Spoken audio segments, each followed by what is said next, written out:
Assalamualaikum warahmatullahi wabarakatuh. Perkenalkan, kami dari kelompok 4 mempresentasikan hasil diskusi kami yaitu tentang hukum riba. Yang pertama akan dibacakan oleh Sarah Nurjihan. Pengertian riba pada Sarah, persilakan. Pengertian riba. Riba berarti menetapkan bunga atau melebihkan jumlah pinjaman saat pengambilan berdasarkan persentase tertentu dari jumlah pinjaman pokok yang dibebankan kepada peminjam. Riba secara bahasa bermakna atau ziyadah tambahan. Dalam pengertian lain secara linguistik, riba juga berarti tumbuh dan membesar. Sedangkan menurut istilah teknis, riba berarti pengambilan tambahan dari harta pokok atau modal secara batil. Yang selanjutnya yaitu tentang hukum riba. Hukum riba. Riba itu haram. Banyak ayat-ayat Al-Quran yang menerangkan riba. Demikian pula hadis-hadis yang menerangkan larangan riba dan menerangkan siksa bagi pelaku riba. Hukum riba haram, sebagaimana firman Allah Subhanahu wa Ta'ala yang artinya bahwasannya jual beli itu seperti riba. Tetapi Allah menghalalkan jual beli dan mengharamkan riba. Quran surat Al-Baqarah ayat 275. Slide berikutnya. Yang selanjutnya adalah macam-macam riba.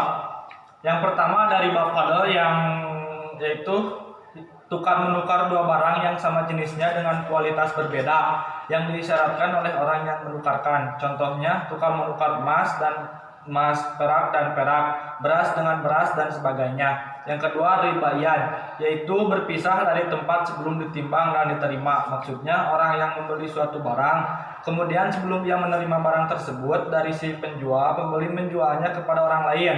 Jual beli seperti ini tidak boleh sebab jual beli masih dalam ikatan dengan pihak pertama. Yang ketiga riba nasi'ah, yaitu riba yang dikenakan kepada orang yang berhutang disebabkan memperhitungkan waktu yang ditangguhkan. Contoh, Aminah meminjam cincin 10 gram pada Ramlan.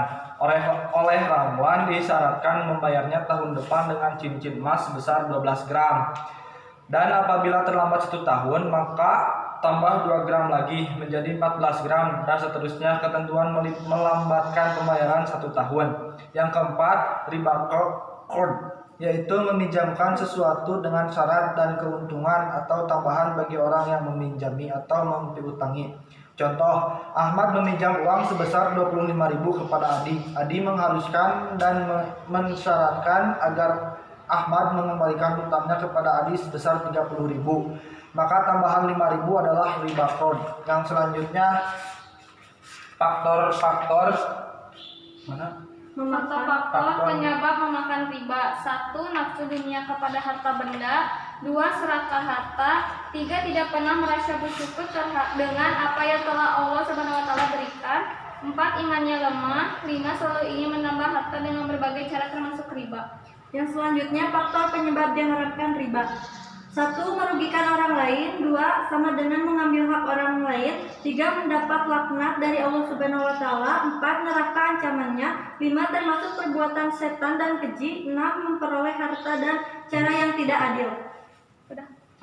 Ya, sekian pemaparan materi dari kelompok kami. Bila ada yang tidak jelas atau tidak paham boleh ditanyakan Di bawah sini.